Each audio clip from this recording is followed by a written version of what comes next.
University and the Lyceum Committee for sponsoring this event. I would like also to thank the Minnesota Humanities Commission and the Students Activity Committee for sponsoring the event.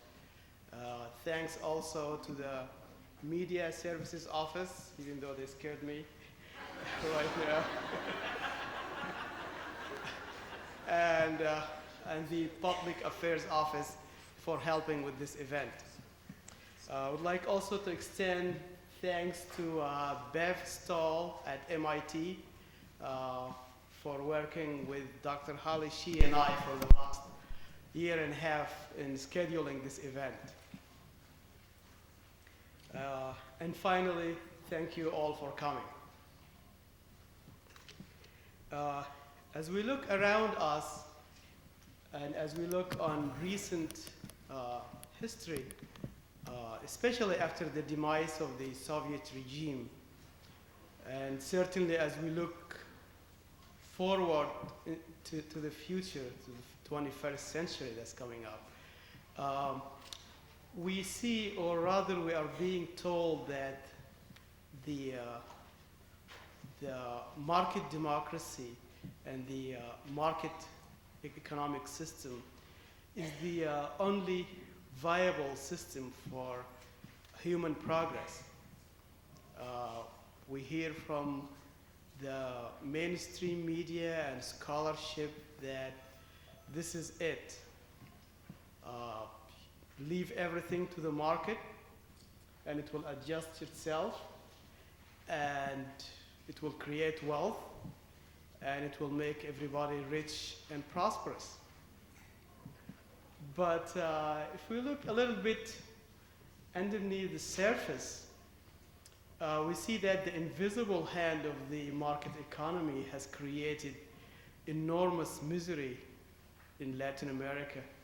We'll see that the free market has helped create the Asian tiger, but very quickly brought it to its knees. And we see that also the market economy is creating havoc in the new nations of the Soviet Union. Even close to home, even here, we see an ever-increasing gap between the rich and the poor. We are told that about 40% of the American workers are afraid of losing their jobs within 2 weeks.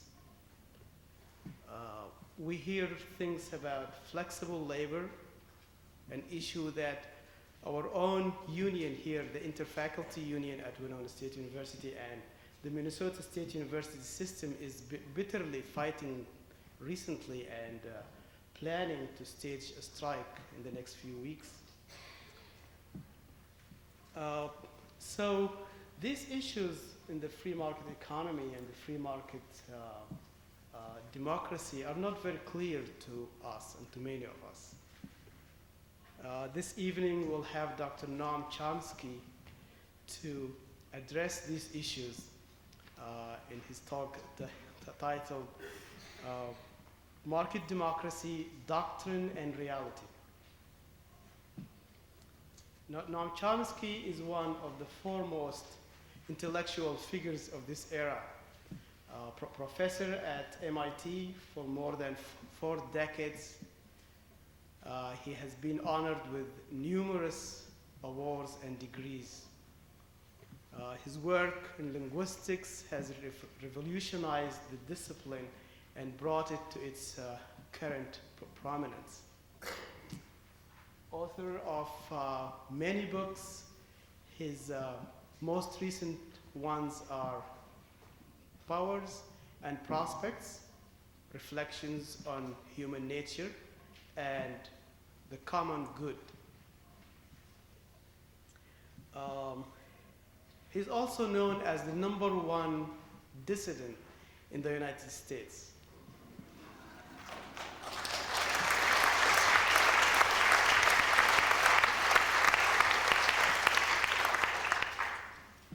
He's a leading critic of the power of the state and power of corporations and big business. Howard Zinn, noted historian, says that Noam Chomsky has been a tremendous intellectual force behind the progressive movement in this country. The New Statesman, a journal in Britain, calls Chomsky the conscience of the American people. And finally, Marv Davidoff, here with us in the audience, the quintessential Minnesotan activist and scholar, says that Chomsky is a gift and a blessing to the world. Ladies and gentlemen, I'm very glad to introduce to you tonight Noam Chomsky.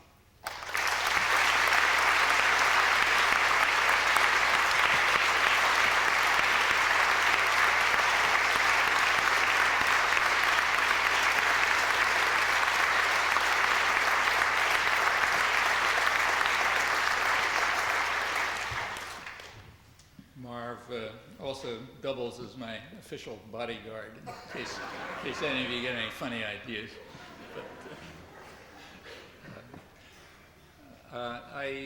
Well, what I'd like to do is talk about some conflicting visions of the way the world is and the way it ought to be. These are pretty large topics. I'm going to pick up some leading themes. We can pursue lots of others in discussion as you like. Well, there is a conventional view. I'm not going to waste much time on it. You're familiar with it. The conventional view it was actually elevated to the level of the Clinton Doctrine by National Security Advisor Anthony Lake, who's the intellectual of the administration. He said that throughout the Cold War, the United States contained a global threat to market democracies, and now we can move on to consolidate the victory of democracy and open markets.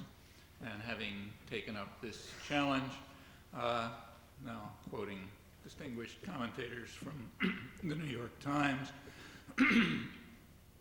having picked up the challenge, American foreign policy has entered a noble phase with a saintly glow. There is a dissenting view, you know, we have a lively free press. The dissenting view is that of critics who warn that by granting idealism a near exclusive hold on our foreign policy, we may be neglecting our own interests in the service of others, and that may not be wise. There's also an analog with regard to the domestic scene. It was nicely expressed in a lead article in the New York Times, last Sunday's New York Times. Headline read, "America is prosperous and smug." And then the story went on to explain that Americans have boundless confidence, expectations of unlimited economic success. They're basking in the happy glow of an American boom, a fairy tale U.S. expansion since 1991. Under the direction of the saintly Alan Greenspan. The last phrase is courtesy of the London Financial Times, a very staid, serious journal. The rest is New York Times. Well, let's have a look. Begin with the happy glow of the American boom and the fairy tale expansion. It certainly has been a happy time and a fairy tale for some. The story that I quoted in the New York Times actually gives one example to illustrate the happy times. The one you would guess, the stock market. There's been enormous asset inflation in the last couple of years. And that is certainly a benefit to the 1% of the population that owns, of households that own about half the stock, and the 10% that own about 90% of the rest. If you add pension plans into this, you get a little bit of redistribution in the top 1/5 of the population, and that's about it. So for them, it's been a fairy tale, although the business press expects a collapse. Read the Economist lead story this week. because it is an asset inflation. The business press has also been quite ecstatic about profit growth, which is the last couple of years it's been described as extraordinary, dazzling, stupendous, kind of run out of adjectives. They do recognize some problems. Business Week had an article with the headline, "The Problem Now, What to Do with All That Cash as Surging Profits Are Overflowing the Coffers of Corporate America." A little later, it got even worse. They reported that liquid assets of non-financial corporations reached a staggering $680 billion, causing vexing problems for Boeing, Intel, and General Motors and others like them. So, there are some problems in prosperous America. Fortunately, there's a solution to the problems. Cut capital gains, taxes on capital gains. That's bipartisan consensus, and that's supposed to be for the benefit of everyone, not just for the top 1% of families for which it's half of their income. The reason it's going to be a benefit for everyone is, if you've studied economics or read the business press, is because that's going to free funds for investment, and that's good for all of us. The problem is that staggering two-thirds of $1 trillion that's causing such vexing problems somehow isn't enough, so we have to add some more. Well, it takes a kind of good education to assimilate and deal with all of this with proper sobriety, but I hope you're up to it. Let's take a look at the fairy tale expansion since 1991. What they're referring to is the weakest recovery of the post-war period. It's even below the anemic growth rates of the 1970s and 1980s, far below the 50s and the 60s, and indeed well below the post-Civil War average. Per capita economic growth in the United States is right about at the average level for the OECD countries, the 29 rich countries. And as I say, far below what it was in the past. Productivity growth is also very low by historical standards, much below what it was in the 50s and 60s, or even the 70s and the 80s, and that's a predictor for the future. So that does raise a question. How can we have dazzling profit growth when the fairy tale expansion is the worst one, the weakest one since World War II? Well, there's an answer to that also. For two-thirds of the population, wages and incomes have either stagnated or declined. In fact, for two-thirds of the population, wages are now below what they were in 1979, considerably below. In the latter part of the 1980s, which was a period of recovery from the deep recession of the early 80s, in the latter part of the 1980s, hunger in the United States went up 50% to about 30 million people. If you look back around 1980, the United States was more or less among the other industrial societies by such measures as poverty, child malnutrition, infant mortality, child mortality, proportion of the population in jail, inequality, other measures of what are called quality of life. Now it's far ahead of all other industrial societies. It's left them all way behind by these measures. It actually ranks near third world countries in some respects. Working hours are way up since 1980. Wages are down. Support systems and working conditions have declined. They're the worst in the industrial world. The level of accidents on the job has gone way up, doubled in the 1980s. Illegal firing of union organizers tripled in the 1980s, along with a whole lot of other violation of labor laws. The reason for that was pretty straightforward. The Reagan administration and now the Clinton administration have essentially informed the business world that they're not going to apply the law, period. You can read about it in the business press, which is rather happy about it. They think they may be going too far. These are big factors in the rising inequality, the attack on wages, incomes, support systems, and so on. if you look at the New York Times business pages instead of the upbeat stories on the front page, they describe what they call a treadmill economy in which most people are going nowhere fast. So how can it be such a wonderful place for Americans who are so smug and prosperous? Well, that's easy. All you have to do is understand that the word Americans doesn't refer to Americans. What the word Americans refers to is the people who write in the New York Times, have dinner with in elegant restaurants and meet in executive suites and editorial boards. And for them, which is a sector of the population, no doubt, they're smug and prosperous and fairy tale and so on and so forth. If something like 2/3 or 3/4 of the population is left out of this, well, they're just not Americans. So it all kind of makes sense once you understand how to read it properly.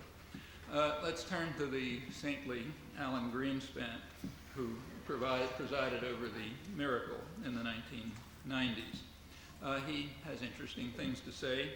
For example, in his testimony to the Senate Banking Committee about a year ago, he discussed the miracle, took great pride in it. He attributed the miracle to what he called, these are his words, greater worker insecurity, which is an obviously good thing in a decent society.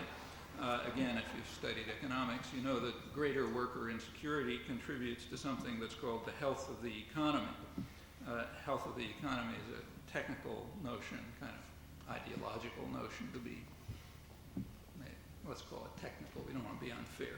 It's a technical notion, it's uncorrelated with the welfare of the population, even with the health of the population, but it means something. It has to do with macroeconomic statistics and so on. And greater worker insecurity does contribute to this nice thing, health of the economy, and that the idea is that workers are intimidated, and therefore they're afraid to ask for living wages or for benefits. And that's a good thing. That makes Americans smug and prosperous, at least the ones who count as Americans. The last 1997 economic report of the President, Clinton administration, also took great pride in the fairy tale economic boom, and they attributed it to what they called significant wage restraint, which results from changes in labor market institutions and practices. Like, for example, not enforcing the laws on illegal strike breaking, and not enforcing OSHA regulations, Office of Safety and Health regulations. That's what accounts for the huge rise in accidents and so on. Or allowing what are called permanent replacement workers to break strikes. The United States is the only industrial country that allows this. There used to be two. The other one used to be South Africa, but had some unfortunate changes there. The United States has been, in fact, censured by the International Labor Organization for this practice, but the big guys don't pay any attention to things like that. Other factors in the fairy tale are illustrated rather well by the Caterpillar strike, which just ended. Caterpillar won a big victory after a long strike, making use of permanent replacement workers. It's a good way to break strikes. That's why it's considered illegal in most of the world. They also use the dazzling profits that they share with other people who qualify as American. They used it not for economic growth, but they used it in a way which impedes economic growth, namely by constructing excess capacity abroad. But there's a good point in that. That may not contribute to economic growth, but it does contribute to class warfare. So when you have excess capacity abroad, and if your workers at home try to organize, you can take care of that very easily by just producing abroad, and where you get cheap, repressed workers and brutal societies that are part of our achievement in their saintly glow of our noble foreign phase of our foreign policy, keeps things that way. And that's a terrific weapon against workers at home. So that's also contributed to the economic miracle. Capital is mobile, labor is fixed. That's happens to be in contradiction to free trade doctrine, but nobody pays much attention to that. And international labor links are still very weak. They're barely beginning to exist, but not enough to deal with the mobility and power of highly integrated, concentrated capital, which is backed by very powerful states like ours, and also by secret bureaucracies like the International Monetary Fund. And in that highly unequal contest, Americans can bask in the happy glow of the fairy tale economy. Well, other factors in this great achievement are the trade agreements. Come back to those. But they've had an interesting and predictable effect. So take, say, NAFTA. Under popular pressure, the government was forced to put in some meaningless wording in the NAFTA treaty about labor rights and that sort of thing. It's an investor rights agreement, but they had to put in some nice words about labor and the environment just to keep people quiet. They don't have any teeth, contrary to the others, but they're there. And out of that, some interesting things happen occasionally. So some telecommunication workers did bring a case under the NAFTA rules against Sprint Corporation for illegal labor practices. It sort of worked its way through the various procedures. Finally, the NLRB, National Labor Relations Board, ruled in favor of them after several years and gave Sprint a little tap on the wrist. But one thing that happened is that under the NAFTA rules, it was necessary to undertake a research study of the effect of the threat of transfer of production on labor organizing. And the study was done. It was done by Kate Bronfenbrenner, who's a labor historian at Cornell University. It was suppressed by the Clinton administration, but Canada and Mexico released it. The study revealed that since NAFTA, half of organizing activities in the United States have been disrupted by threats to transfer production. So that means, trailer outside the plant saying Mexico transfer job and things like that. These threats are not idle. They're very real. When organizing nevertheless succeeds, its actual closures are at triple the pre-NAFTA rate, and as you'd expect, the threats are in the more mobile industries. So they're in manufacturing, not construction, for example. All of that's illegal again, but that's a technicality. As I mentioned, the Reagan and later the Clinton administration have informed the business world that crime will pay, so with state protections, it doesn't matter whether it's illegal. Well, all of these things are among the changes in labor market institutions and practices that have helped contribute to the happy glow of smug and prosperous Americans. The saintly Allen also recently gave a talk to newspaper editors. This was interesting. He talked quite passionately about the miracles of the market and the wonders that have been brought about by consumer choice and how that's proven to be the wave of the future. And he gave some examples, and they're interesting to look at. The examples that he gave are the internet, computers, information processing, satellites, and transistors. Those are achievements of the miracles of the market thanks to consumer choice. And I wasn't at the meeting, but I presume the newspaper editors all cheered. Anybody who has even a minimal acquaintance with the American economy would have cringed. I mean, these are classical examples of state production. Take, say, the internet. It was developed in the state system, in the Pentagon primarily, for about 30 years. All the ideas, all the technology, the software, the hardware, every innovation, all straight in the state system. And finally, a couple of years ago, handed over to people like Bill Gates, who was so uninterested in it that as late as 1994, he wouldn't even go to conferences about it. Of course, now, if you can use it for making money, that's fine, after the public paid for it for 30 years. The role of consumer choice was zero. What about computers? Basis of the modern economy. Well, 1950s computers were big, clunky things. I remember them around MIT. They were unmarketable. Vacuum tubes were always blowing up and that sort of thing. So the public paid for 100% of computer development. By the time that it got to the point where you could market them, you started getting spin-offs. So people who were, this was all under the cover of air defense. Whether anyone took that seriously or not, I have no idea. It was at an MIT lab. I suspect not, but anyway. As soon as it got to be, things, as the hard problems were worked out, you got spin-offs. People who had been running these programs set up companies. That's Route 128, the highway around Boston, all full of,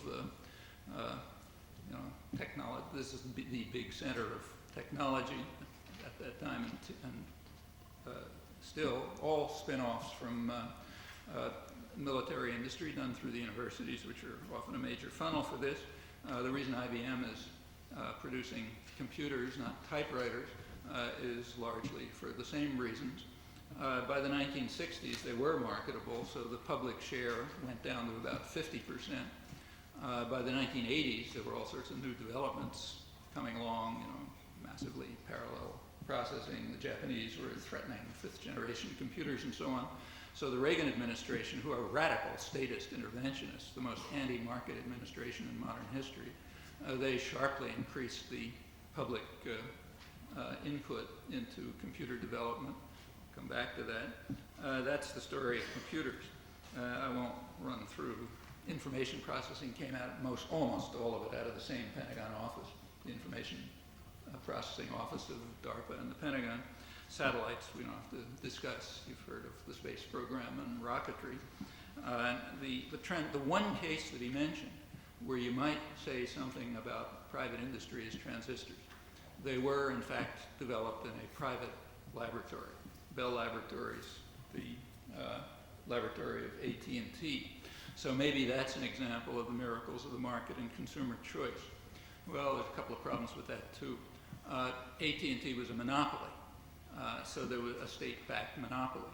So there was no consumer choice. Being a monopoly, they were able to charge monopoly prices, which meant that they could have a big laboratory, Bell Labs, real good laboratory. Used to go there when it still existed. And all sorts of things happened there, like developing transistors and information theory and solar cells and radio astronomy and so on, but taxing the public through monopoly pricing. So that's just a counterpart to Pentagon funding. And incidentally, as soon as the monopoly status disappeared, so did Bell Labs. The industrial labs disappeared as soon as the public wasn't paying for them anymore. In fact, now there's some descendants, but they deal with very applied research that has to have a payoff in a year and that sort of thing. Furthermore, though the transistor was developed at the monopoly laboratory, it was using technology and ideas that were developed during the war, like ways of purifying silicon chips and things like that. So feeding off publicly funded technology. Furthermore, after the transistors were in fact invented in 1947, nobody had anything to do with them. It was through government procurement that AT&T and Western Electric, its producers, developed the technology and the management techniques and the improvements and so on, which finally made them available. Government procurement was taking just about 100% of the transistors that were produced and in fact directed the way in which they developed. As late as 1958, 10 years after they were invented, Western Electric was producing plenty of hundreds of thousands of transistors, and 100% of them were going to the government. Zero were going into the Bell system. Well, that's how transistors were developed thanks to the miracles of the market. These are his examples, not my examples. Every single one of the examples is like it's like a textbook case of how the public funds and private power gets the rewards. So the costs and the risks are socialized, the public pays for them, and the profit and the power are privatized. That's what we call private enterprise and the miracles of the market. No wonder Americans are so smug and prosperous, the right Americans. There's nothing very secret about this. In fact, even the most ignorant economist has got to be aware of all of this. Just virtually every dynamic sector of the U.S. economy works this way, often under the cover of defense, but pretty much the same is true of things like pharmaceuticals. So about half the R&D, research and development, for the pharmaceutical industry comes straight out of the public purse. Furthermore, the trade agreements are designed, they're highly protectionist agreements, and one reason for the extraordinary level of protectionism built into them is to ensure that, say, Merck Pharmaceutical and so on, will have, in effect, monopolies, long-standing monopolies, maybe up to 40 years, for the publicly funded research and development that they now control. All of this undermines economic growth, but it does increase power and profit. Also shoots drug prices up through the roof, and one of the reasons why people can't get drugs at their HMOs. But it makes Americans smug and prosperous. Well, that's the way the economy works. Naturally, business is delighted. You can give speeches about the miracles of the market if you like, and maybe people will even believe them. But not anybody who's opened their eyes or who's even looked at what goes on in the American economy, and others are very similar. There's none that aren't. The only economies around that do keep to market discipline are the poor ones. And that's because they have it rammed down their throat. Incidentally, the same is true inside the United States. So market discipline is just fine for 7-year-old children of mothers who can't get jobs. For them, they have to learn the work ethic and how to break the cycle of dependency and so on, but not the people who are feeding off the public at the public trough. They have to keep in their cycle of dependency so Americans can be smug and prosperous. When you look at particular cases, it becomes almost a joke. So take the leader of the conservative revolution in Congress, in the House, Newt Gingrich. He's very high on the work ethic and the cycle of dependency and all that stuff for poor people abroad and poor people at home. On the other hand, year after year, he holds the championship for bringing federal subsidies to his rich constituents in Cobb County, Georgia, the one where the biggest employer is Lockheed Martin, it's called private enterprise. It's about as private as the Pentagon is, except that the profits are privatized and the power, but everything else comes out of the public purse. The current estimates are that the average household in the United States pays about a $200 a year Lockheed Martin tax, partly to keep people in Cobb County on their cycle of dependency. Even with all the public support, Lockheed, like many other transnationals, has taken nosedives, and when it does, you step in again. So in 1971, Lockheed was going bankrupt, and the Nixon administration handed it $250 million in loan guarantees. It was that act that led Senator Proxmire to coin the term corporate welfare. But the term's a little misleading because the whole game is corporate welfare, including the core of the industrial system, like the examples that Greenspan picked as proofs of the miracle of the market. Let's move over to the Senate. The Senate Majority Leader, Trent Lott. Well, I'll read a headline from the Financial Times. Remember, this is a very conservative business journal. The headline says, most successful pork producer of 1997. And then the article's about Trent Lott. He's leading the conservative revolution in the other chamber of Congress. I'll just give one last example to illustrate the real world as distinct from the world of doctrinal fantasy. And remember, the doctrinal fantasy is used as a weapon. It's used as a weapon against poor and defenseless people here and elsewhere. Here, a large, considerable majority of the population. In poor countries, it's like a disaster. So here's the way it works. Take it again from the New York Times. This is just a couple of days ago, front page story, April 16th. It's about Idaho. which is having an amazing economic miracle. It's the article's about Idaho's prosperous new economy. And the article points out that it's not all so wonderful. It has some of the problems of free market development. Idaho's prospering, but it's also breaking national records in child abuse and child neglect, in imprisonment. Unions are wiped out. Reading scores are going way down. It's the worst state in the country to be poor, according to a national study that they show, but that's just the downside. The good part is that there is a prosperous new, I'm quoting, a prosperous new economy in the nation's most Republican state, with its deep-seated distrust of the federal government and its tradition of self-reliance. Well, from the article, we don't learn anything about the economic miracle, so we have to look elsewhere, and fortunately it's a free country, so you can look elsewhere. For example, you can look at the publications of the Idaho National Engineering and Environmental Laboratory, a quote from its September 1997 issue. This is a national laboratory managed by the Department of Energy and Lockheed Martin. That's the private contribution. Lockheed Martin, DOE is the public contribution. It opens by saying Americans, it's kind of a puff piece for the lab, so it starts, Americans have made a huge investment in the Idaho National Laboratory since it was founded in 1949 to bring us nuclear energy and a nuclear navy.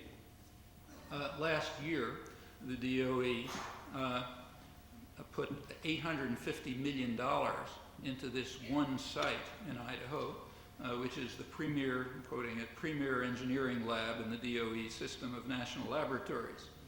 Here's its mission. Its mission is to move federally developed technology into private industry and academia. Academia is a joke. Academia is just the funnel, one of the funnels by which public funds get put in private pockets. So I get my salary, I shouldn't dump on it too much. So the mission of the laboratory is to take federally funded technology. Federally funded, doesn't mean from Mars, it means out of your pocket. So take technology that you fund and put it into private industry. That's the way the economy works in a free market. And that's what this lab is for. It's not only nuclear energy, it's also, I'll quote from the report, radioactive waste disposal, chemical processing, the world's most sophisticated materials testing complex, a lab that's working on what they call rapid tooling technology that should revolutionize the way automobiles and other products are built after the taxpayer gifts are handed over to the private sector in the usual fashion, has a supercomputer center to make sure that the United States stays at the advanced edge of the way ahead in advanced computer design. Incidentally, the Clinton administration just gave a little nudge to that as well. It raised the tariffs a couple months ago very high on supercomputers to keep out Japanese supercomputers, which are apparently better. They've been kept out of the U.S. market so far by Buy American programs. Supercomputers are used almost entirely in national institutions, and they only buy American. But now others want to get into the act, and they want to buy Japanese supercomputers, and that would undermine Cray research, which is what's called private enterprise, meaning its technology and its funding come from the public, and its market is the public, but again, profits and power are privatized. And since it isn't competitive, we have to raise tariffs on Japanese supercomputers to keep them out of the market. The Clinton administration has, which is nowhere near the Reaganites yet in its protectionist moves, has instituted tariffs on things ranging from supercomputers to Mexican tomatoes. In the case of Mexican tomatoes, it's because of consumer choice. Consumers preferred them, they were cheaper, and it was undercutting Florida agribusiness.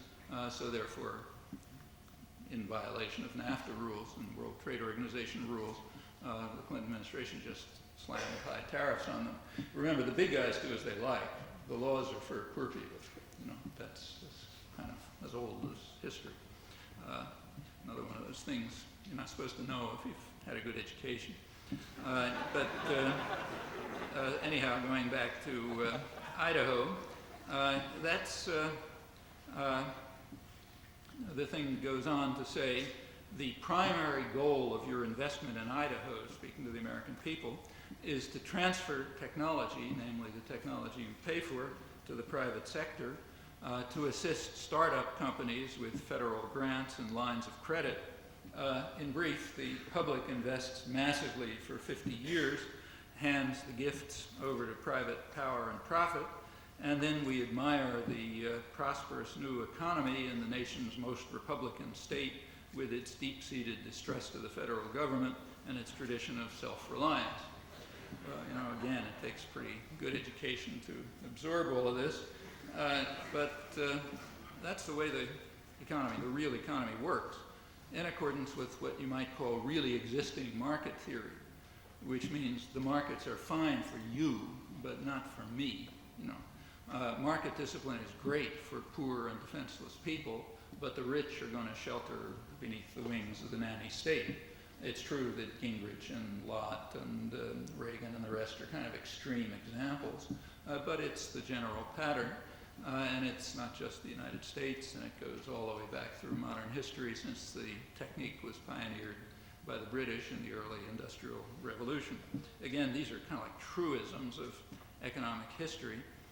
It takes real discipline to keep them out of the academic world, and I guess it's easier to keep them out of the newspapers. Anyhow, that's the way it works. It's very well understood in the business world, even if the saintly Allen hasn't heard about it, or other ideologues. And that's not surprising, because they're the ones who designed it. Forgetting ancient history and just starting in recent years, during the Depression of the 1930s, any lingering beliefs that a market economy might work disappeared. That finished it. The New Deal measures had some effect on the Depression, but not very much. By 1939, it wasn't very different from 1929. However, something did cure it, namely the war. The war, during the Second World War, the United States had a kind of a command economy. It wasn't precisely that, but it was essentially a command economy. State coordinated, wage and price controls. The economy was run by corporate executives who flocked to Washington to run the thing. And it was a smashing success. It not only ended the Depression, but American industrial production more than tripled. It was like a smashing success.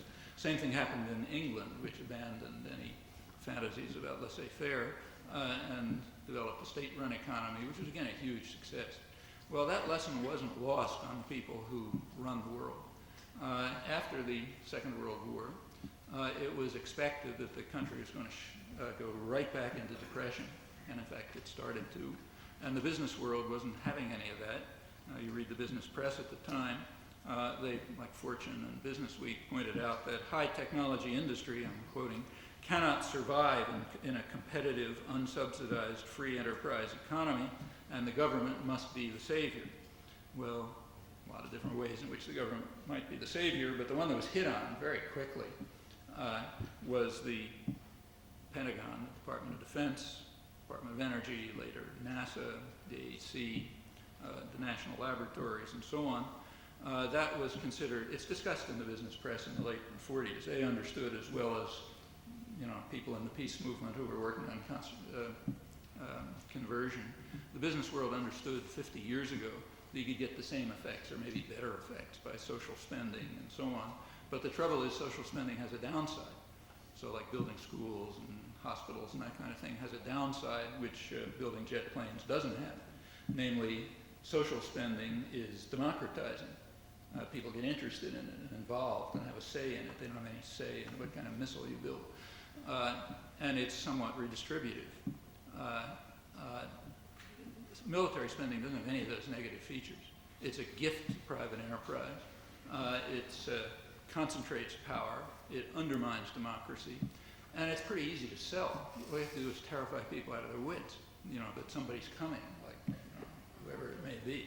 It's kind of interesting to see who it is. For years, it was the Russians who were coming, or Incidentally, it used to be Castro who was coming, but you'll be happy to know that the Pentagon, about a week, 2 weeks ago, they have to carry out a review every year to analyze the Cuban threat. And they've now downgraded the Cuban threat. They say that since the end of the Cold War, the Cuban offensive military threat has declined. So the probability that they're going to land in New York and conquer the country has now been somewhat reduced. And therefore we can have we can sort of change our military stance in relation to Cuba. This Pentagon report has so far been suppressed. The Cuban-American community in Florida was angry. They said they don't want to downgrade the Cuban threat. It didn't take account of biological warfare and maybe they have nuclear weapons and so on. And the press isn't reporting it, I think, because they're embarrassed. It's being reported in the European press with appropriate chuckles, but here they've been quiet about it. Anyhow, you can be relieved. It's not you're not going to conquer. We're not going to be marching down the streets here very soon, apparently. After the Cold War, when the Russians weren't around, the Bush administration, 1990, submitted its annual message to Congress on why we need a huge Pentagon budget. And it was just the same as every other year, except that the threat had changed. It used to be, we need all this stuff because the Russians are coming. This time, the Russians aren't coming. The Berlin Wall had just collapsed. So we need all this stuff, even more of it, because of, I'm quoting, the technological sophistication of third world powers. That's why we have to tremble in fear, and that's why we have to maintain what they call the defense industrial base, which is a euphemism for high-tech industry.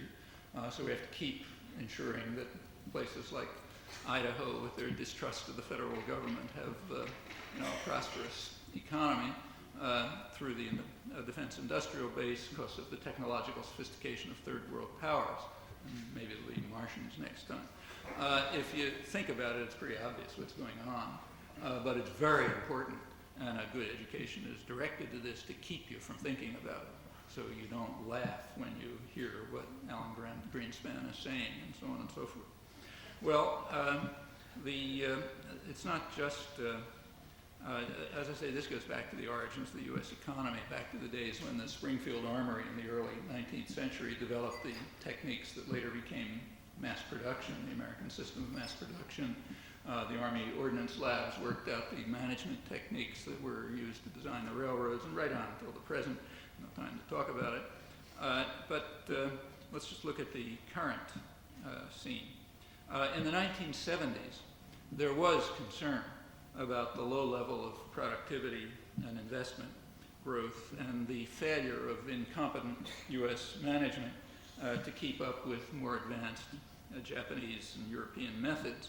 And there was a lot of calls for what was called the reindustrialization of America. So Business Week had a big issue on reindustrialization of America and so on. There was a lot of concern.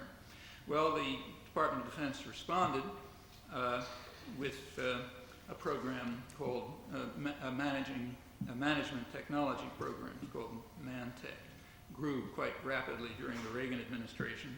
The goal was to design what was called the factory of the future, to integrate, I'm quoting, computer technology and automation in production and design to develop flexible manufacturing technology and management efficiencies. The explicit goal of the DoD, quoting them, was to boost the market share and industrial leadership of U.S. industry in the traditional way, namely state initiative and taxpayer funding, to overcome incompetence of private management. There are side benefits to all of this. The factory of the future can control and reduce the workforce. Automation, which was designed also in the state system for years because it was so uncompetitive, was designed the same way. Numerical control of machine tools and so on. None of this stuff is inherent in the technology. The same technology could be used to empower skilled mechanics and get rid of management, which is far more efficient. On the other hand, power interests are involved. And for power interest, it makes a lot more sense to have layer after layer of useless management and to de-skill mechanics. So that's the way it was designed, and since it's done in the state system, where questions of consumer choice and efficiency and profitability don't even enter. That's the way it was designed. Same with Mantech. While this was going on, DARPA, which is the Advanced Research Agency of the Pentagon, DARPA was, this is 1980s, was promoting new technologies like massively parallel computing, which is the core of supercomputers, incidentally, and information technology, which is the core of the internet, and so on and so forth. And it was also establishing startup companies. Science Magazine had a review of it recently. It's AAAS journal. It says that DARPA had become a pivotal market force, transferring new technologies to nascent industries. It's all under Reagan. That's the core of Silicon Valley. Again, sort of parasitic on public funding, much the way Route 128 was some years earlier. The Reagan administration also chipped in by doubling protective barriers, broke all post-war records in that respect. The purpose was to keep out superior Japanese products, which would have wiped out the US steel and automotive and semiconductor and computing industries. So the industries were saved by radical market interventions and also subsidized by the public, along with new technologies given to them, which placed them in the dominant position for the triumph of the market in the 1990s that you're supposed to celebrate. Plenty of huge bailouts as well. That's really existing market theory very recently. It's kind of amazing to watch the way it gets transmuted into what you read in here, and for the majority of the population who are suffering from it, and huge masses of people abroad, well, they're just supposed to cheer because all of this is so marvelous, such a fairy tale. Well, go on to the global framework. There's no time to talk about the noble phase of policy with its saintly glow, so I'll just keep to the domestic scene, where it continues to be a major problem, as it always has been, to try to undermine democracy. I'm talking about the Americans now, the ones who are smug and prosperous. For them, it's extremely important to undermine democracy, to make sure that the rabble are under control, and so on and so forth. After the Second World War, step back in history a little and come to the present mechanisms, there was a new economic order formed. Naturally, the world was a wreck, and the United States and Britain, its kind of sidekick, established a new economic order. That's sometimes called an order of liberal internationalism. I've called it that too, actually, but it's not accurate. The goals were to liberalize trade, but to regulate finance. It was two-sided, so it wasn't liberalization. It was liberalize trade and regulate finance. That's what's called the Bretton Woods system. If you look at the IMF rules today, Article 6 of the IMF rules allow countries to regulate capital flow to protect their economies. And in fact, the IMF rules prohibit the IMF from giving credit to countries they use them to compensate for capital flows. That rule is never observed, but it's there in the books. The United States is trying to take it out of the books. So now the IMF will, in fact, do the opposite of what it was designed to do, not just neglect its rules, but modify the rules so as to expedite capital flows. But that's the rules of the Bretton Woods system. And there were reasons for it. The reason for regulating finance was the widely held understanding that in what's sometimes called the incompatibility thesis, namely that liberalization of finance tends to undermine free trade. There's good reasons for that, and there's strong empirical evidence for it, particularly in the last 25 years. It was also well understood, and this isn't even debatable, that liberalization of finance is a powerful weapon against democracy and against the welfare state, which was extremely popular in the early post-war period. The American U.S. negotiator at Bretton Woods, Harry Dexter White, Keynes was the British one, White pointed out in the discussions that capital controls, that is, government regulations that prevent capital flowing in and out, capital controls can allow governments to carry out monetary and tax policies and to sustain social programs without fear of capital flight. Free flow of capital undermines that. It creates what some international economists have called a virtual Senate, namely highly concentrated financial capital, which can impose its own social policies on governments and punish those who deviate simply by the threat or reality of capital flight. Even big countries can't resist this. Small ones are wiped out by the virtual Senate. So that is a beautiful attack on democracy. And as soon as it became possible to institute it, it was instituted. The Bretton Woods system, which blocked this, was in force for about 25 years. That's what's called the golden age of the post-war economy. This was a period of high growth, high productivity, extension of the social contract, right through the 1960s.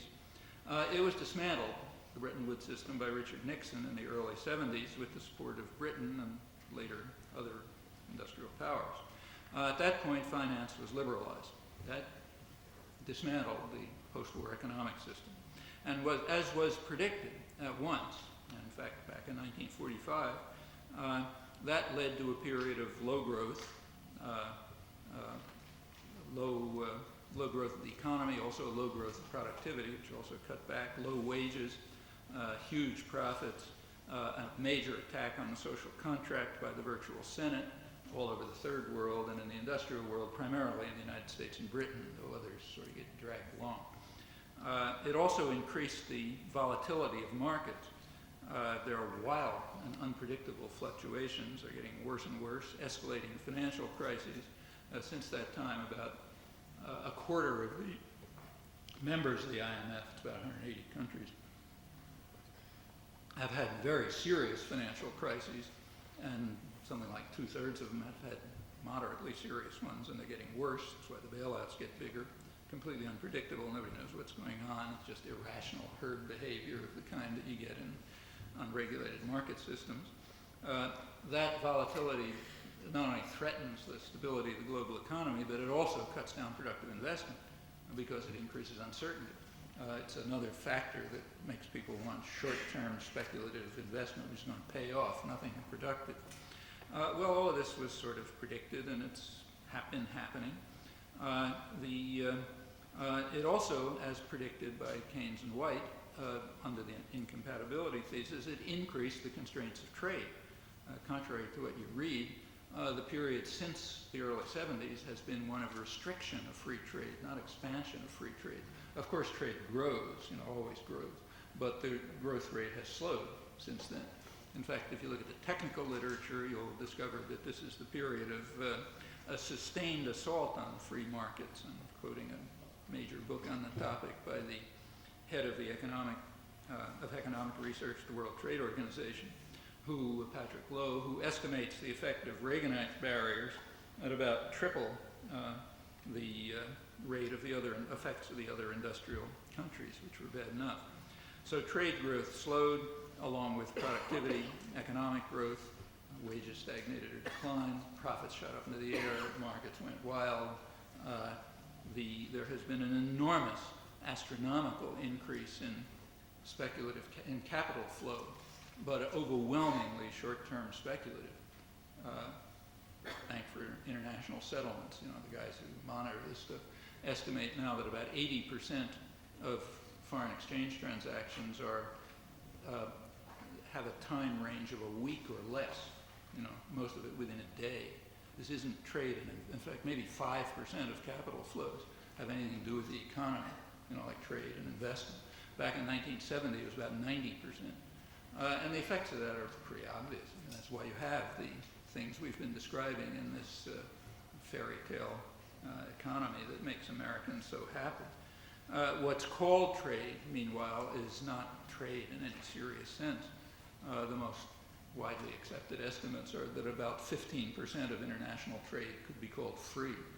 About 40% of trade is just intra-firm of U.S. trade, and other industrial countries aren't that different, is inside a firm, like it's Ford Motor Company, sending things to be assembled, say, in Mexico, where it's real cheap, and sending it back here to sell.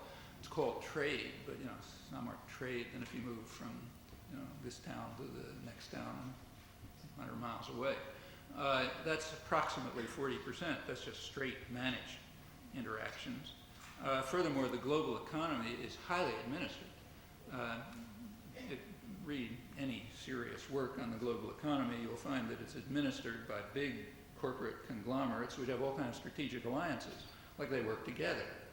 You buy an automobile or a computer, you see what's in it. I mean, every big corporation around the world is part of it. And these are, strategic alliances among major concentrations of power. They're all tyrannies, incidentally. You can't get inside them. They do what they want. They're unaccountable to the public. And they are supported by powerful states and big, powerful, secret bureaucracies like the IMF. None of this can be called trade in any serious sense. It's an attack on democracy, a major attack on democracy, and a weapon against social welfare, exactly as was always understood. Bad for the economy, but great for the Americans in the technical sense and their counterparts elsewhere. So like, the United States, maybe the people who count are, 20-25%, in Brazil, maybe 10%, sub-Saharan Africa at 2%. But there's always somebody who's benefiting from this stuff, and they're the ones who are lauding it. Finish up by talking about the trade treaties, which are very interesting. Let's take NAFTA. You recall when NAFTA was being, pumped up, there were all sorts of marvelous stories about how magnificent it was going to be. Well, these have all been abandoned. Now there's what's called the current expert view, and that of the Clinton administration, is that NAFTA had no significant effect at all. And they're kind of bewailing the fact that all of these critics claim it was harmful to the economy. They say, how can we convince them that it had no effect at all? That's the current expert view. You go back 2 or 3 years, and the expert view is a little different, but that one's been abandoned. Well, no significant effect, maybe, except no effect that they count. For example, they don't count the effect of illegal strike breaking by threats to transfer production and things like that. That doesn't count.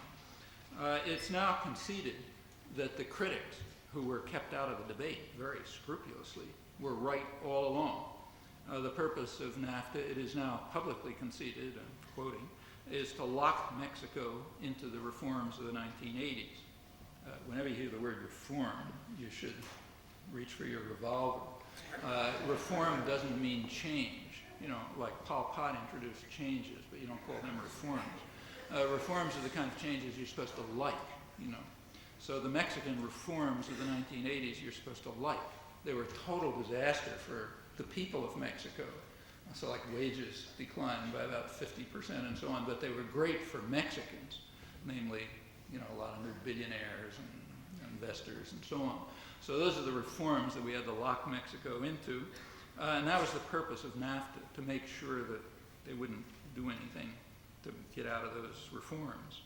At the time, you could read that. You could read that in what's called the alternative press, the independent press, not corporate press. But it was kept out of the public debate. Now it's conceded, so now, progress. It's part of the public debate. Yet to be conceded, maybe this will come in a century or two, is the background for all of this, which you could read again in the alternative press then, and hear it now if you want.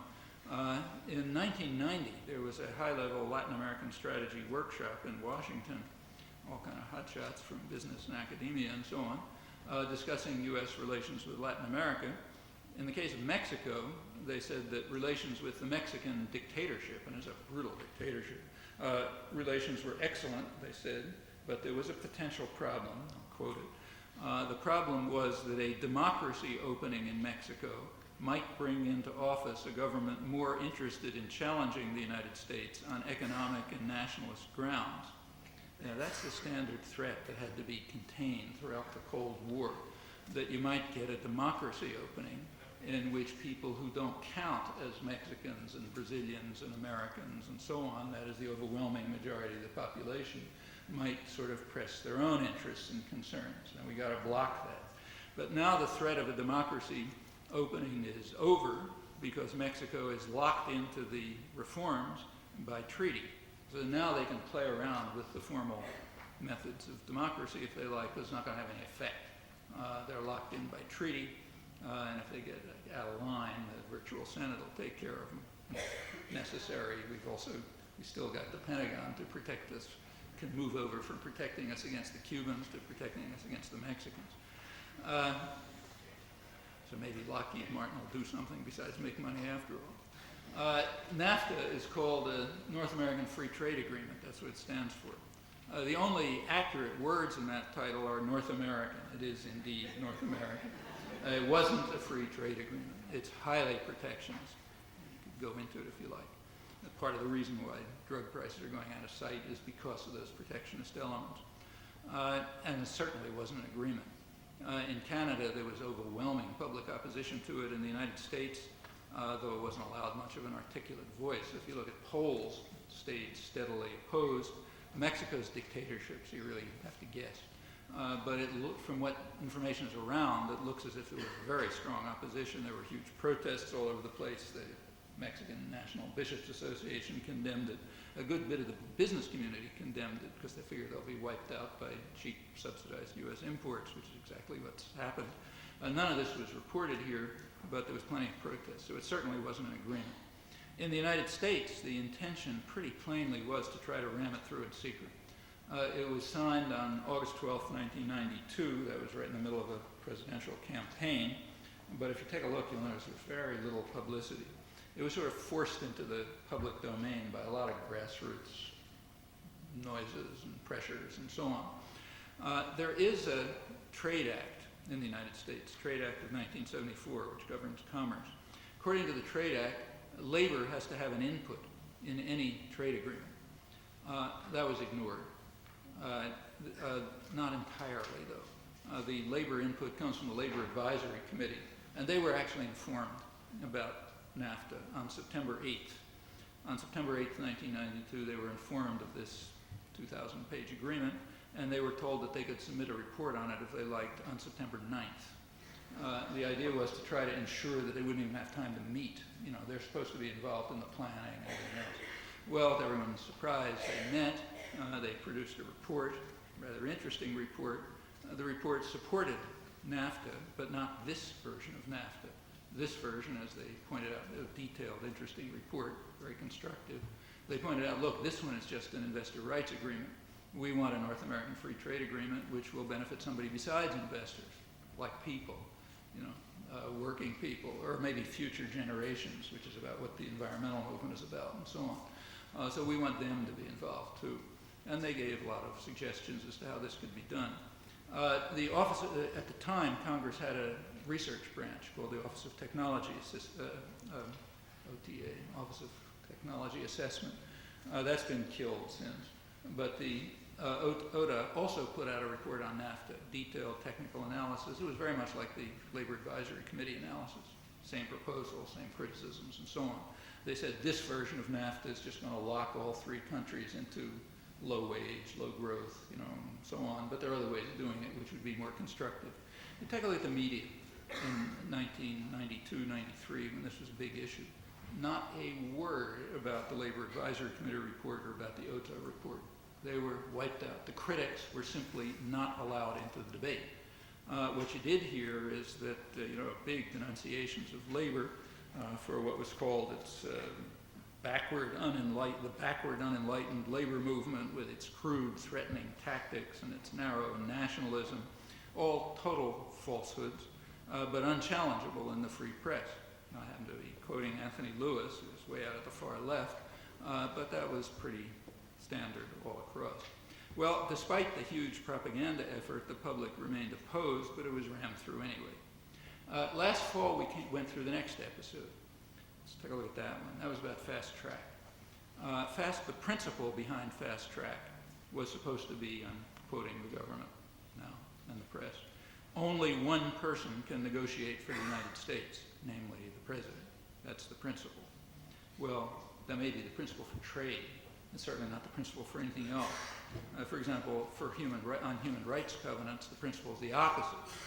It's necessary to ensure that Congress has plenty of time to negotiate so that the U.S. can maintain its record of non-ratification of international covenants on human rights, which happens to be one of the worst in the world. Trade is one thing, but torture and rights of women and children, that's something else. So, for example, there's a covenant on the rights of children, which has been ratified, which the United States hasn't yet ratified. It's not alone, we have to be honest about this. It also hasn't been ratified by Somalia, but the rest of the world has ratified it. And we have to make sure that that stays that way, so on human rights issues, like rights of children, this principle doesn't work, only on trade. The issue about fast track was supposed to be free trade. Remember, that's the fast track issue. Next time it comes around, they're going to say the same thing. And that's all lies. For one thing, the trade agreements that they're talking about are not free trade agreements. As I mentioned, they have highly protectionist elements. Furthermore, the thing wasn't about trade at all. It was about democracy. The question was, does the public have a right to know what the state corporate alliance is planning to do to it? The most ardent free traders would have been opposed to fast track if they also believed in democracy, meaning people ought to have to hear about it and have a voice in it. That's what fast track is about, never mentioned. Most strikingly of all, in my opinion, is that the major issue behind fast track was never mentioned at all. Didn't have anything to do with Chile and NAFTA and that sort of, and bring it to NAFTA, that kind of business. It had to do with the multilateral agreement on investments, the MAI. That's clear.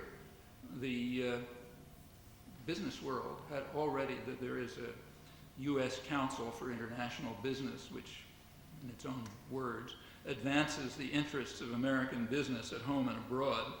The U.S. Council for International Business had informed the Clinton administration, even before the legislation was introduced, that they wanted the MAI to be a centerpiece of the legislation, and undoubtedly it was. Incidentally, the media know all of this. It was actually reported in one newspaper, the Miami Herald, back in July 1997, but there has no word, not a word. It's all completely suppressed in the national media. In fact, right through the fast track discussion, there was no discussion at all about MAI. In fact, the MAI story is a very dramatic one. It tells you a lot about what kind of a country we live in and what the nature of democracy is. The MAI has been under intense negotiation since May 1995. It's due to be signed in one week from now, April 27th. So that's 3 years. It's been kept under a veil of secrecy. I'm quoting the former Chief Justice of the Australian Supreme Court, who's condemning his own government's refusal to permit parliamentary scrutiny of this. When the issue finally broke through in Australia, as it did in January 1998, it has yet to break through here. In Canada, the veil was broken about a year earlier. It's been all over national television and national press for about a year. There's been discussion and protest and debate in Europe, mainly just this year. The United States is unique. It's the most free country in the world, and therefore, maybe for that reason, the most controlled. The veil of secrecy remains. I have an article coming out where I review it in detail if you're interested. But in effect, nothing. There was this one report in the Miami Herald that I mentioned, essentially nothing else. A couple of words here and there. I have a full review in print if you're interested. A couple of weeks ago, Business Week had a story, headlined, "The Explosive Trade Deal You've Never Heard of." Yeah, that's true. It's an explosive trade deal, and you've never heard of it. Last November, 25 members of Congress wrote a letter to the White House in which they said it has come to our attention, namely through activists and public interest groups, that for almost 3 years the White House has been in intensive negotiations on the MAI without informing Congress. And they asked two simple questions. First of all, how can you do this when you're wailing all the time that it's impossible to negotiate without fast track, but you've somehow been doing it for 3 years? And two, what about the fact that Congress has exclusive authority to regulate international commerce under the Constitution? Well, a couple of months later, they got a vacuous response which said nothing. All of this was released to the free press, and you can check yourself to see how well it was reported. On February 17th, this year, probably as a result of the grassroots noises, which are getting a little hard to control. The Clinton administration did make an official statement, which received no notice, incidentally, in the free press. The statement was sort of boilerplate, didn't say anything. But by the standards of previous, reporting, it should have been front page headlines because nothing had been reported. It did have an interesting section, though. It emphasized, quoting it, the importance of working closely with domestic constituencies to build a consensus on the MAI, and it said that the administration has been living up to its responsibility to ensure the active participation of domestic constituencies that have a vital stake in this process. Okay, that's nice, ringing testimonial to democracy. All we have to ask is, who are the domestic constituencies of the Clinton administration? Well, we know the answer to that. Certainly not Congress. They haven't been informed. And certainly not the public. It's been kept under a veil of secrecy. In fact, the domestic constituencies are the U.S. Council for Business, for international business, and the corporate sector generally. I mean, they've been involved since the beginning. In fact, the Council, July 1996, already put out a monograph for its constituency on the details of the MAI. So just leave you with an exercise in simple logic. Who are the domestic constituencies of the Clinton administration? Well, the Americans, the ones who are smug and prosperous. They're the domestic constituencies, not, in this case, probably 90% of the public. They're not a domestic constituency. Well, there's kind of important lessons there. The people in power rarely express their conception of democracy, their contempt for it and hatred of it, and their fear of the public in such a clear and lucid fashion. There's a good reason why the press has been keeping it under a veil of secrecy. Well, they know, the reason is they know perfectly well the public's going to be opposed. If they ever hear about it, they're going to be outraged. If there was time, I would run through the features and you'd see why they'd be outraged. But it is indeed an explosive agreement, and it better be rammed through in secret. Well, there's been enough opposition around the world, including some here through the, underground kind of, that it's very likely that the agreement will not be signed on April 27th. They probably can't ram it through even in secret. It basically, without going into details, what it does is shift decision-making even more than presently into the hands of completely unaccountable private tyrannies. It vastly strengthens the virtual Senate and their control over policy everywhere, rich countries, poor countries, and so on. It's the kind of ultimate investor rights agreement. In fact, corporations had already been granted the right of persons by radical judicial activism early in this century. This grants them the rights of states. In fact, superior to states, because states are somewhat under public control, where they are unaccountable. They're just tyrannies, act in secret. The agreement has what's called a ratchet effect.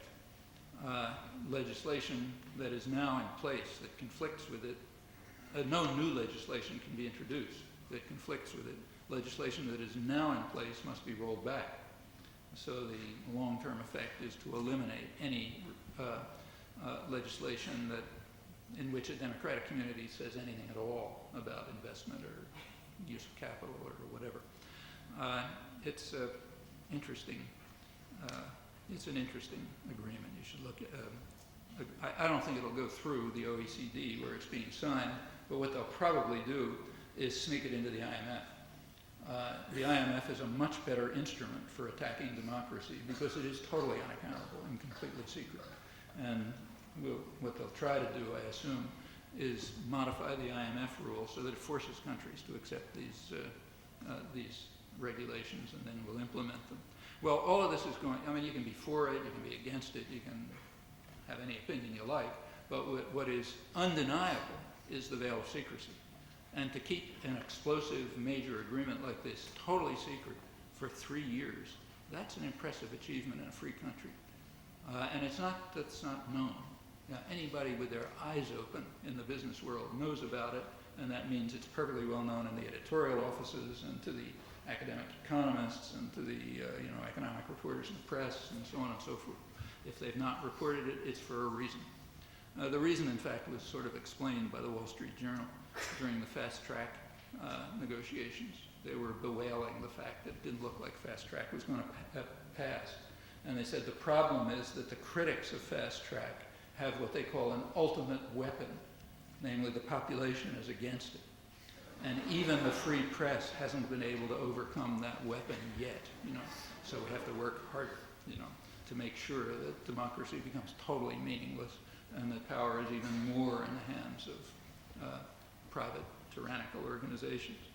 Well, it's pretty clear what the long-term goal of this is going to be. It doesn't have to happen. The scale of what's going on, despite what you hear, the scale is not all that novel. An important part of any propaganda system is to make people feel hopeless and helpless. Laws of nature, what can I do? But none of that is true. All of this stuff is completely under control. It's not very different. In scale, it's not all that different than things that have happened, say, about a century ago. It can all be controlled and changed within existing parliamentary institutions. That's why you have the veil of secrecy. Otherwise, if they didn't know that, they'd talk about it. But it can be changed if people know about it and decide to act about it. There are no mysterious economic laws. It certainly has nothing to do with efficiency. Much of it is against efficiency. These are specific human decisions in human institutions. The decisions can be modified. They can be reversed. The institutions have to meet a test of legitimacy like any other institutions, like kings and princes or anything you like. If they don't satisfy that test, they can be overthrown. That's happened plenty of times in the past. And there's no reason why these new tyrannical institutions should have any rights unless they can demonstrate that they have a legitimate claim to such rights, which I do not think they can do.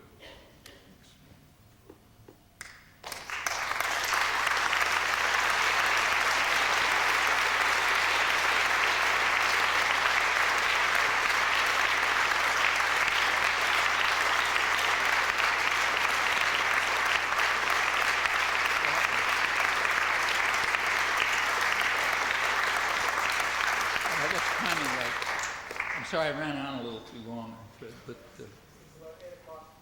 We'll take about 6 to half an hour. half an hour? We'll take about 6 to half an hour. Okay. Are there mics down there? So you have to raise your voice. Do you have any questions? You want me to keep this this mic on? Whoever's running this stuff? Yeah. Okay, well, I'll just... Yeah. I'm afraid if I pick out hands, they'll mostly be at the front because that's what I can see more easily. But Wondering what exactly you think of the European autonomous movement? the European Autonomous movement? autonomous movement? Like how effective they are in... You mean the resistance movement? Exactly, the autonomy. Yeah, autonomy. They Yeah. label themselves the autonomy. This is about what's called the autonomy movement in Europe, which is a popular movement that does things like supporting squatters' rights, taking over buildings, trying to break down existing systems of power by direct action, effectively. How effective are they? It's really hard to say. I mean, in isolation, probably not much. If they interact with other popular movements that are doing things, yeah, it can be important. It's like civil disobedience in general. If it happens in isolation, it's like, an act of individuals who feel they have a duty to carry it out. On the other hand, if it interacts with other things happening in the society, it can mean a lot. That's what I thought they've been able to keep together. Have they been able to? Well, I don't. Europe's a funny place. I mean, Europe is a very immobile society. People are mostly rooted where they are. It's very unlike the United States. I mean, you go to, say, Denver or someplace and talk to people. They've come from all over the place. Their families are 2,000 miles away. I mean, most people don't even live where they grew up. In Europe, people tend to be very close to where they grew up. It's a very, it's not a highly mobile society like the United States. That's why it hasn't had a unified market like the United States. One effect of this is that the European labor movements aren't even integrated.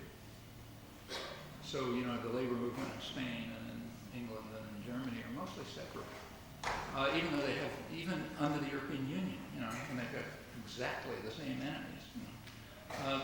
Now, until those things break down somehow, and those are rather deep-seated cultural and other patterns, it's going to be really hard for, say, a squatters movement in, you know, Amsterdam to have big effects in the European Union.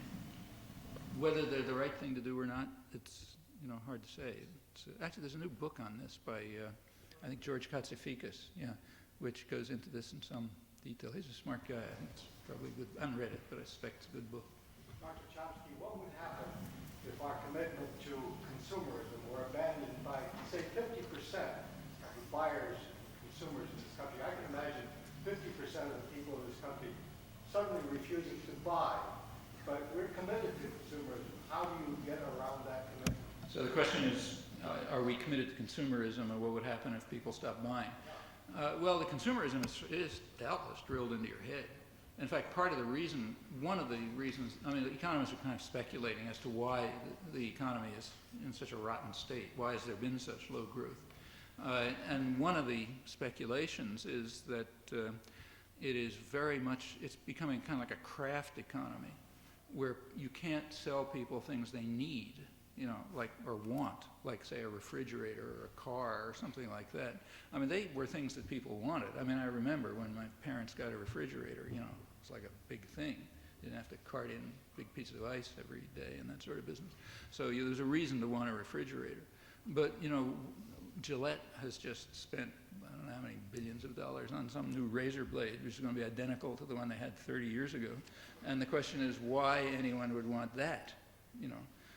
Well, the economy is more and more being driven to that. So Nike, for example, puts out a new line of sneakers every 6 weeks. There's a place called The Gap. I'm not exactly sure what they sell, jeans, I think, or something. But whatever they do, they change their line also about every 6 weeks. You know, automobiles. This is true in services too. Like if you want a long-distance carrier or an insurance company or something, there's hundreds of different things which are all alike. You know, and in fact, everyone's kind of trying to find some niche to try to force people to consume things they don't want. You know. And that's pretty inefficient, so that may be driving down the economy. You can see why it's being done. If you want to maintain the smug, prosperous Americans who make profit on all of this stuff, yeah, that's what you got to do. If you want to start, there are plenty of things that people need, like U.S. public investment in, say, infrastructure, meaning things like education and health and roads and bridges, you know, the kind of things that matter to people. That's gone way down in the last 20 or 30 years. That's another effect of this economy. Well, you know, those are things people really want. Like, it'd be nice to have our kids educated, you know, and it would be nice to get, you know, pollutants out of the environment so everybody's not dying of cancer, you know, and all kind of things that are nice, but private industries are going to make profit out of those. I don't think the answer to this is to stop buying. You know, I mean, maybe that's okay, maybe it isn't okay, but unless the structure of power is changed, that's not going to have much of an effect other than to put people out of work. It's the structure of power that has to be changed.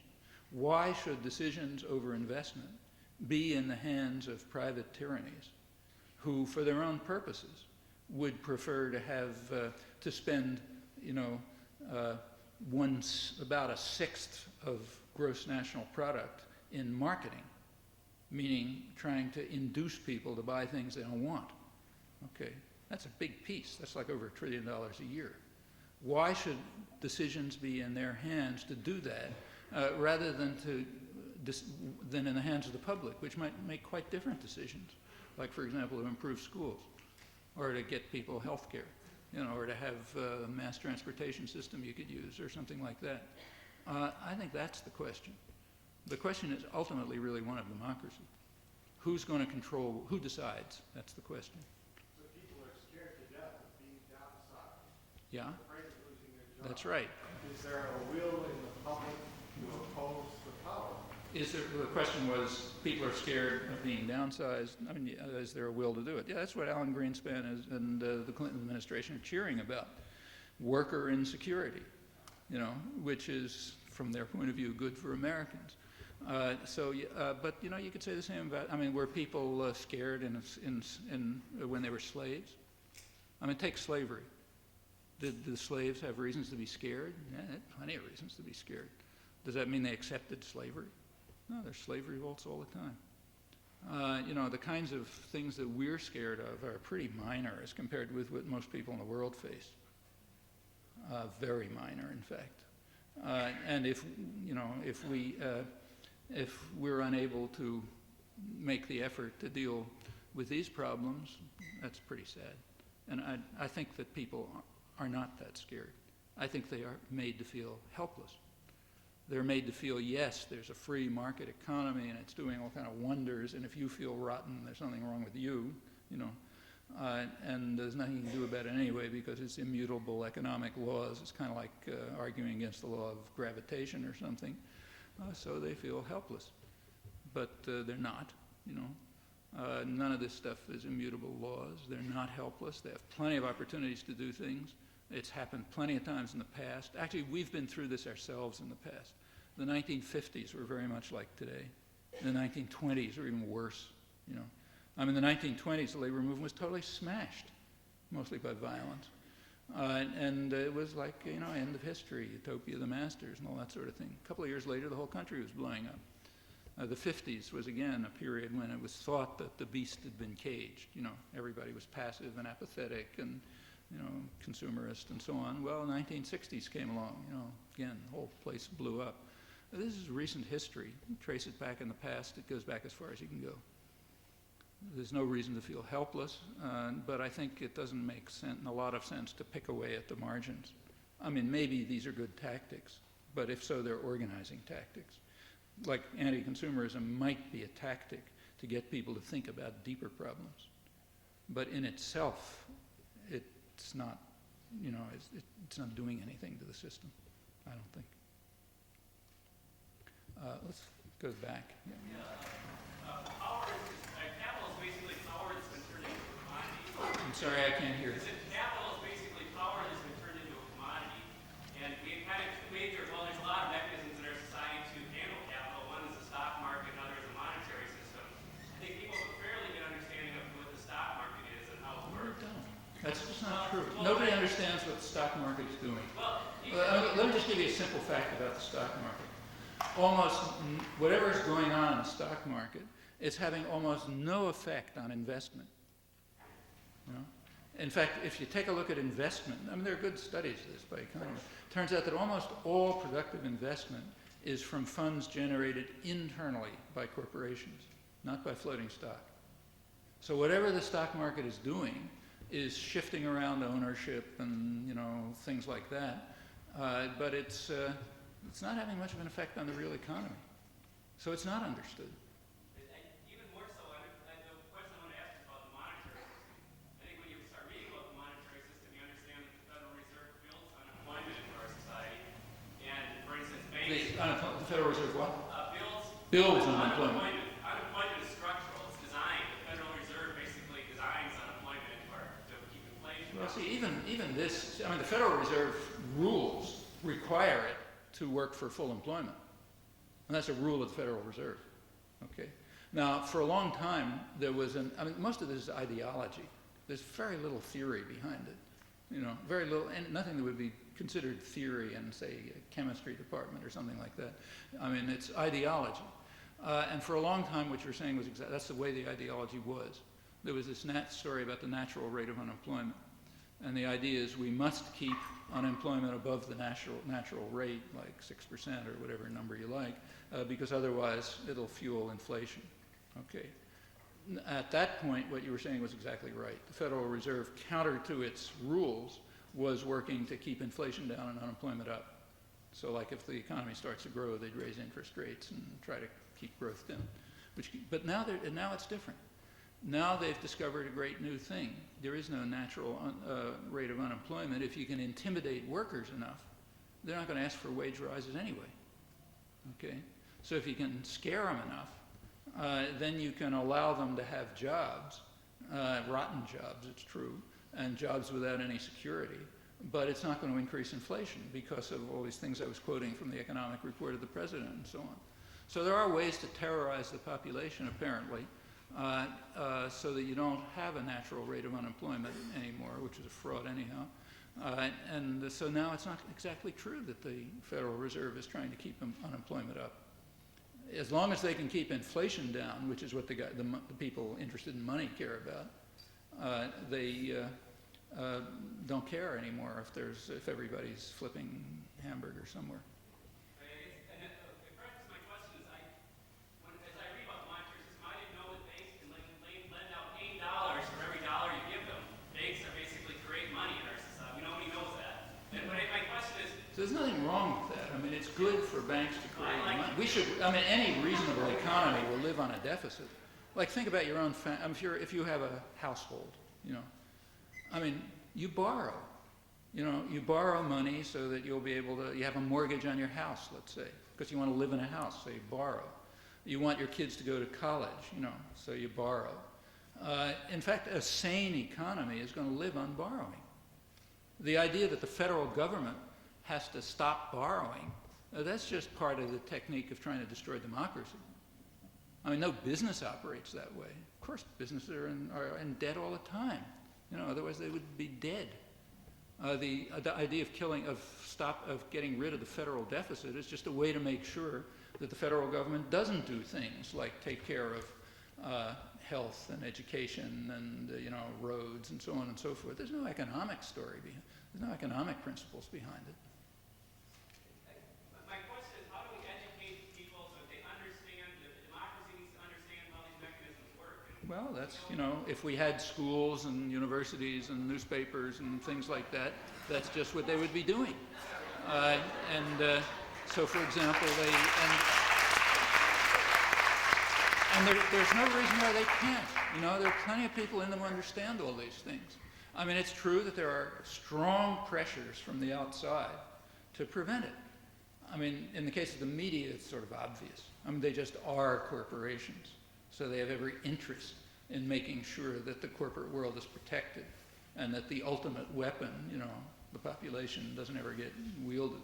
In the case of schools and universities, it's more complex. They have internal contradictions. Even the media do. There's a commitment to truth, and there's a commitment to subservience, and they're in contradiction. And those are contradictions that can be played on and have been played on. That's why a lot of good things happen, And there are alternative institutions too. You're not stuck with the ones that have names. People can form their own. For example, the MAI. How did it get to the public? Well, it got to the public because a copy of the draft treaty, it's 150 pages, was leaked. It was being negotiated in the OECD. It was leaked to someone, nobody will say who, and it was put on the internet by public interest groups. Okay? The internet still hasn't been completely handed over to Bill Gates and the like. It still retains something of its old structure when it was run by the Pentagon and was completely free, which is true, incidentally. The commercial owners would like to kill that, but they haven't done it. So it was on the internet, and a lot of people found out about it through all sorts of things, through Public Citizen and new groups that got formed to organize people about it. And in Canada, it really became a national issue. In the United States, it's been kind of underground in a way, but substantial.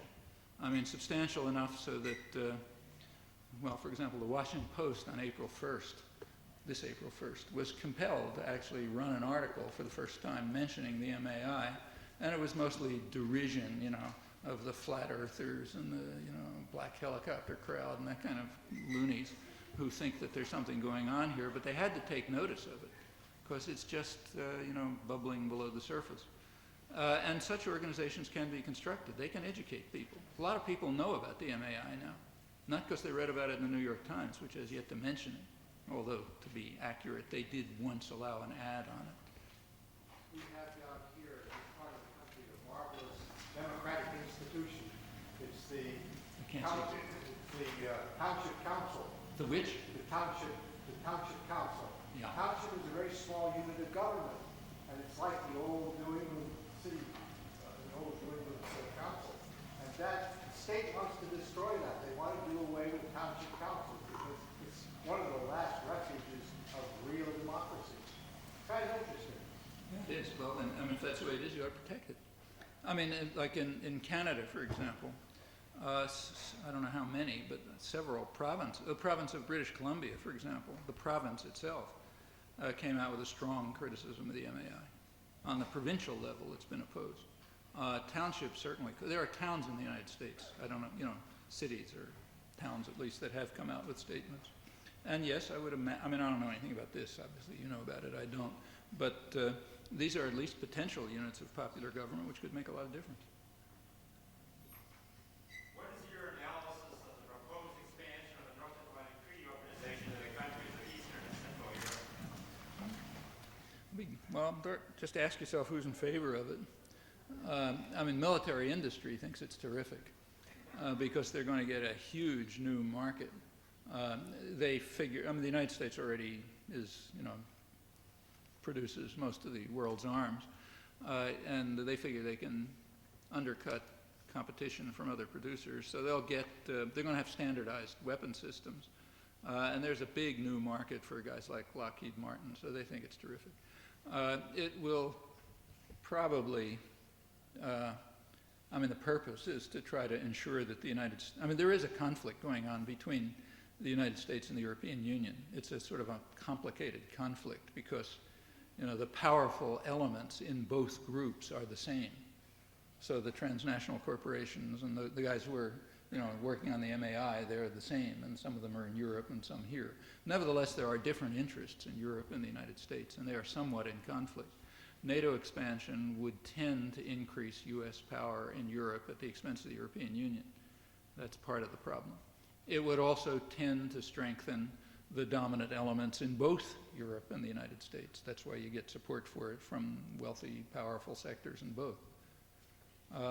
I mean, I don't understand. I mean, I think you could ask a further question, what's NATO for altogether? Not just expansion, but why is there NATO? Whatever argument you might have given for it, which could have been questioned all along in my opinion, but whatever argument you might have given for it is no longer there. So what's it for?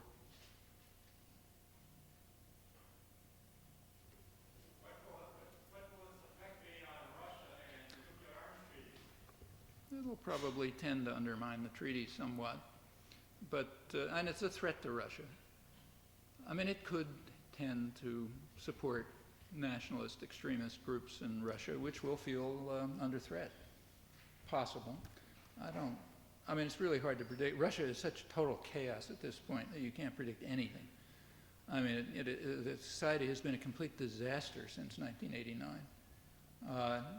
Just to give you one indication, by 1993, there were about 500,000 extra deaths a year attributed just to the market changes. That's a lot of people, even in this century. Killing 500,000 people a year in one country is not trivial, And that's just one indication.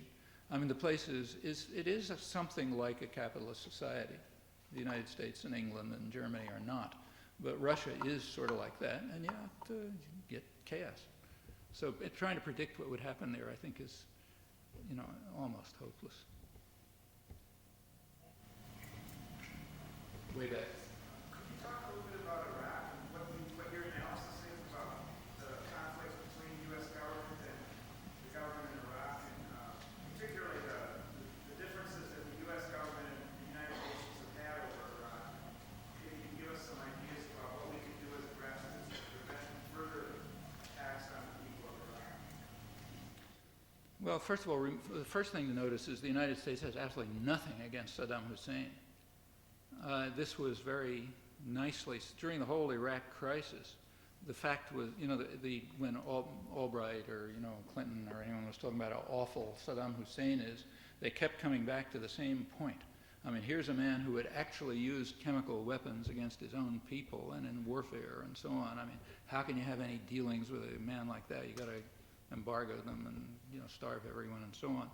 What was not mentioned at least I couldn't find a mention of it. I actually wrote an article on it trying to review the press to see if I couldn't find a mention of the fact that, yeah, he did all those horrible things, and we supported him.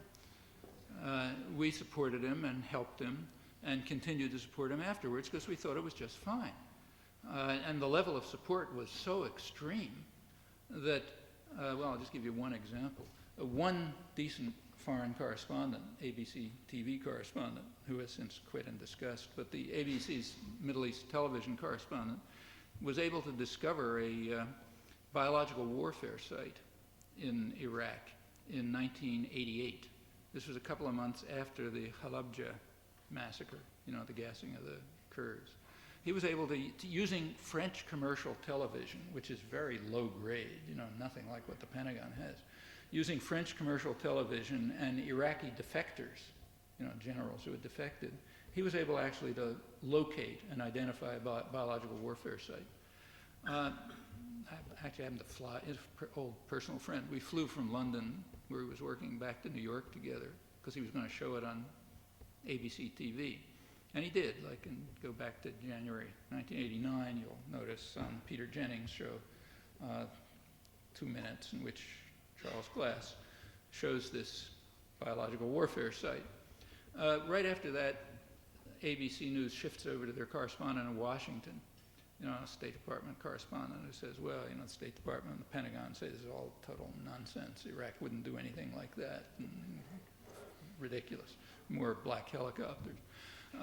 Okay, so that was the end of that story. Now, that very same site is being used in State Department propaganda.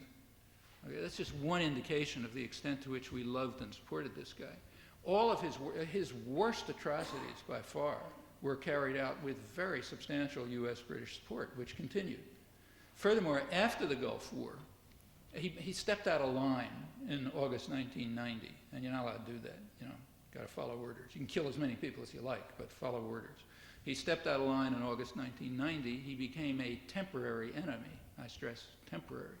In March 1991, when the war was over, so-called war, it was really a massacre, not a war, but whatever it was over in March 1991, and there was a revolution in Iraq, southern Iraq.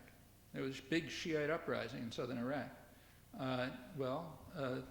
American Army standing right there, you know, Norman Schwarzkopf is watching. Rebelling Iraqi generals asked the United States to release to them captured Iraqi military equipment. No. Declare a no-fly zone. No. Do nothing. The United States just stood by while Saddam Hussein, their old friend, massacred and slaughtered people in southern Iraq to suppress the resistance. After that, Saddam turned to the north, and he would have done the same thing, and the U.S. would have backed it, except by then there was enough public opposition, so the U.S. had to kind of pretend to do something. But they went right back to support for Saddam right after the war. What's the U.S. relation to Iraq? Well, the U.S. relation to Iraq is you guys better follow orders like everybody else. You know.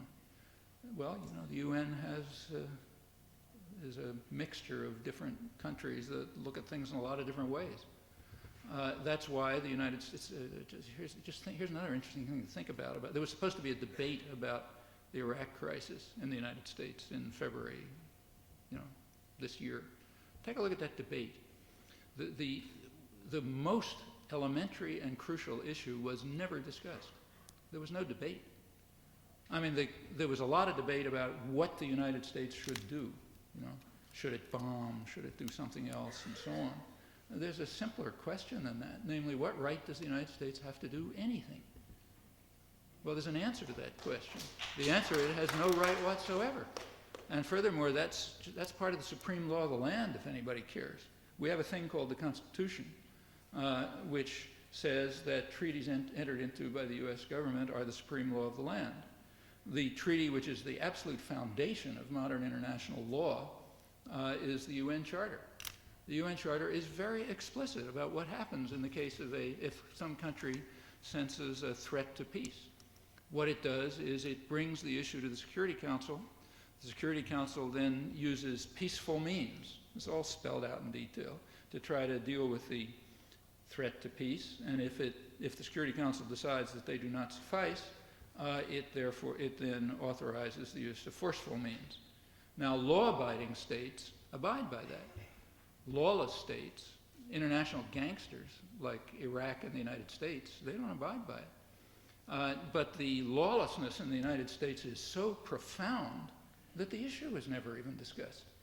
I mean, when Albright and Clinton and Cohen and these guys stood up on television and said, well, you know, like when Kofi Annan went to Iraq, they said, well, we'll watch with interest what you do, but when you come back, we will unilaterally decide whether to use force if we see that that's in our national interest. Yeah, that's Saddam Hussein.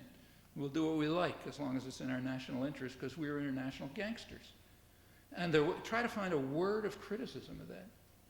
You know, I couldn't find one word of criticism of that position, saying we are just like Saddam Hussein and Pol Pot and so on, namely, we do anything we want, we're totally lawless, we are pure gangsters, and we will use violence if we feel like it.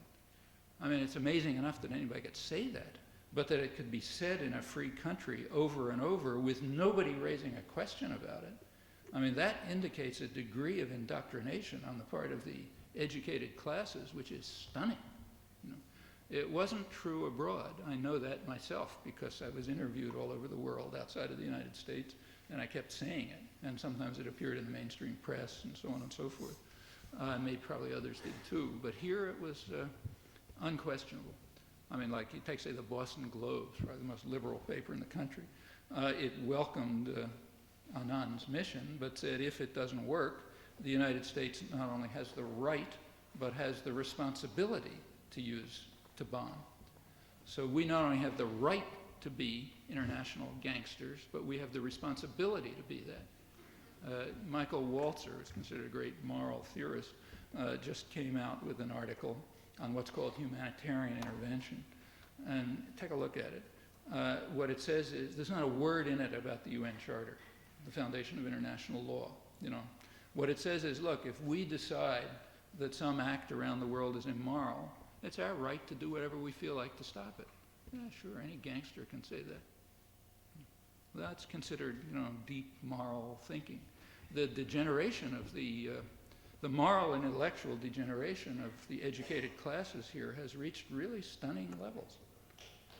As for, and, you know, these are things that are certainly under control. These are the communities we live in. You know. As for what the U.S. is up to, my suspicion is a lot of it probably has to do with the price of oil. If Iraqi oil goes on the market, it's going to lower oil prices. They're already very low, way too low. In fact, prices at the pump, you know, in the United States are cheaper than they've been since the Second World War in real terms. And the U.S. never wants oil prices to get too high, but it also doesn't want them to get too low. Because remember, the major oil companies are here. And the purchases of arms and so on and services, et cetera, by the Gulf states are mostly here. So if the oil price goes too low, it harms what they call the American economy, like you know, Boeing and Bechtel and so on. So probably they just don't want the oil on the market. On the other hand, I think you can make a fair prediction. If other countries, say French oil company or, you know, other international oil companies, if they start moving into Iraq and defying the United States, all of a sudden we'll discover that Saddam Hussein's behavior is getting better and he's really not such a bad guy. And it would be more beneficial to the human rights of the Iraqi people to have relations with us than to be embargoed by us. I mean, we go through this routine so many times. I don't see how people can even look at it without, you know, collapsing in ridicule. But that's the likely prospect if people stop obeying U.S. orders on this. Incidentally, there are very complicated things going on in the Middle East which you should pay attention to. They're not barely being reported here. But the United States was well aware that there was overwhelming opposition in the region, public opposition, to bombing. It's part of the reason why they were kind of glad to get out of the box they trapped themselves in, where it looked like they'd have to bomb. And that opposition was so strong that even the Middle East dictatorships had to respond to it. You know, even a dictatorship has to pay some attention to public opinion. And so, in fact, if you take a look at the states in the region, they would not, you know, they took a very strong position against the bombing. I mean, Kuwait is the only country that gave even tepid support. Bahrain refused to allow American bases there to be used. The Gulf Emirates bitterly denounced it in very strong terms. Saudi Arabia, which is the main country, that's where most of the oil is, they really gave the United States a slap in the face. It was not reported here, but it happened. Albright, when she went to Saudi Arabia, she was kind of, you know, low-level people talked to her. Same time that she went there, Rafsanjani from Iran went there. He was given a royal state visit, you know, meeting with King Fahd, you know, the whole business. That's understood. What they're saying is, look, there's a limit to which we're willing to be kicked around. And there's a possibility that we may, though Iran's our enemy, we may move towards, you know, the kinds of regional arrangements that Iran has been pressing, in which the U.S. just won't run the show. And that is a real threat to U.S. power. That's never been permitted since the Second World War. And if there ever was a serious move in that direction, we probably would have a major international crisis. And that's lurking right beneath the surface. Marv? It's just like last year. We were here in April, glad to see you're looking well, and we have an action coming up that I want to let people know about. May 6th, we'll have Dave Dellinger, the oldest member of the Chicago conspiracy crowd, you may remember, speaking at St. Stephen's, and I have some in Minneapolis.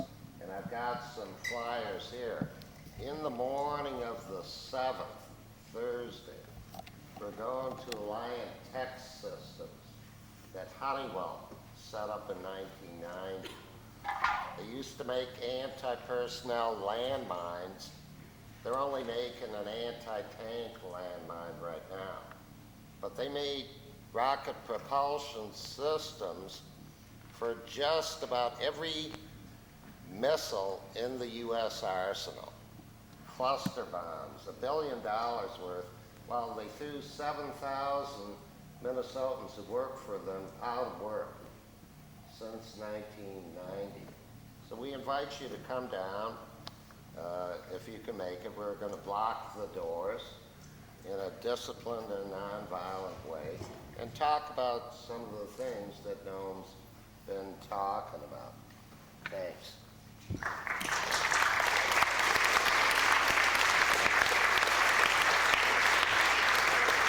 In case you don't know, that's my bodyguard, Mark David up, so I gotta do what he says.